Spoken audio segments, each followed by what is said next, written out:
اعوذ باللہ من الشیطان الرجیم، بسم اللہ الرحمن الرحیم۔ السلام علیکم ناظرین، آپ کا ہوسٹ فیصل حدیث بٹ ناظرین 16 ماہ کا ایک عرصہ کمپلیٹ کر کے وفاقی حکومت جو ہے وہ اپنی مدت جو ہے آئینی طور پہ مکمل کر چکی ہے۔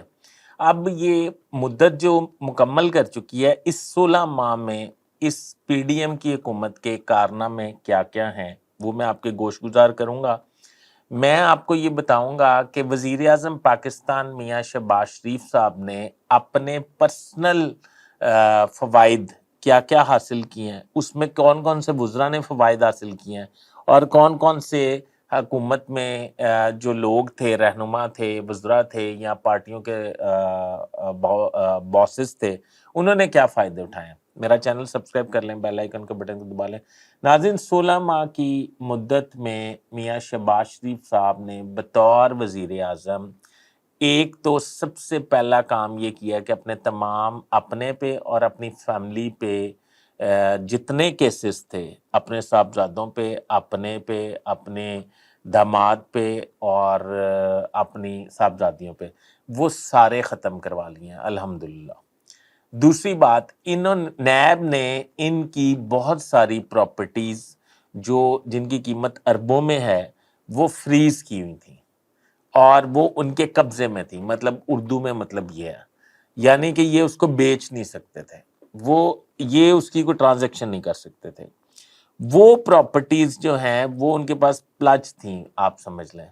وہ پراپرٹیز جو ہیں وہ بھی الحمدللہ ریلیز کرا لی ہیں، بڑی اس کے ساتھ آپ سمجھیں افہام و تفہیم کے ساتھ۔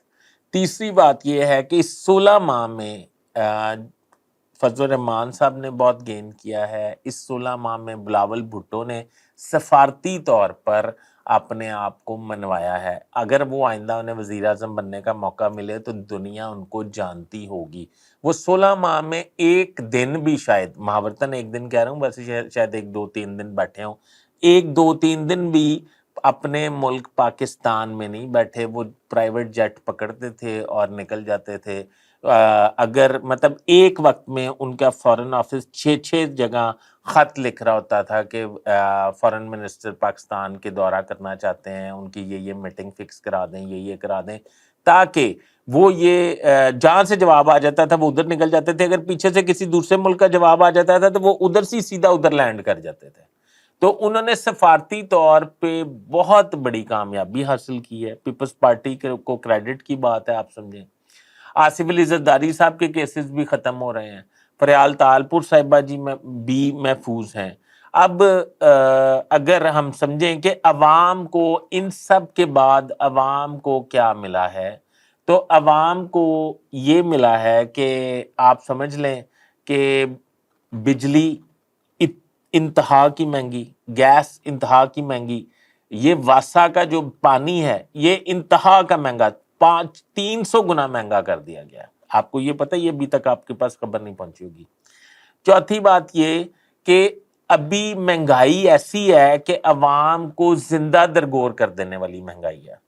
پیٹرولیم مصنوعات کی قیمت اس لیول پہ کبھی نہیں گئی، یعنی کہ 150 روپے پہ یہ حکومت نے پیٹرولیم مصنوعات سنبھالنی تھی، اور اب میرا خیال ہے کہ 280 روپے ان کی لیٹر پر لیٹر جو ہے ان کی قیمت ہو گئی ہے۔ اب اس کے علاوہ اگر ہم بات کریں ڈالر پہ تو ڈالر بھی آپ کو پتا ہے کہ مطلب کہاں سے اٹھا اور 282 پہ جا کے ڈالر کھڑا ہے۔ اور پٹرول ایک وقت تھا جب پرویز مشرف صاحب کا دور تھا تو ہم کہتے تھے کہ جتنے کا ڈالر ہے نا اتنے کا لیٹر پٹرول ہوگا۔ تو آپ اندازہ لگا لیں، 180 سے ڈالر شروع ہوا تھا، 280 پہ کھڑا۔ مہنگائی کی شرح جو ہے 12% سے بڑھ کے دگنی نہیں ہوئی، اس سے بھی دگنی نہیں ہوئی، اس سے بھی زیادہ 38% ہو گئی ہے۔ پٹرول 150 سے 270 پہ ہو گیا۔ اچھا، اب شرح ترقی جو تھی وہ 6.0 تھی، وہ گھٹ کے 1.2 پوائنٹ نہیں ہوئی، وہ مائنس میں چلی گئی ہے۔ وہ شرح ترقی جو ہے وہ -0.4 پہ، یعنی کہ مائنس میں چلی گئی ہے۔ یہ تھا پی ڈی ایم کا 16 ماہ کا اقتدار، اور یہ تھا ان کے ذاتی بینیفٹس، اور یہ تھے ان کے عوام کو دیے گئی سہولیات.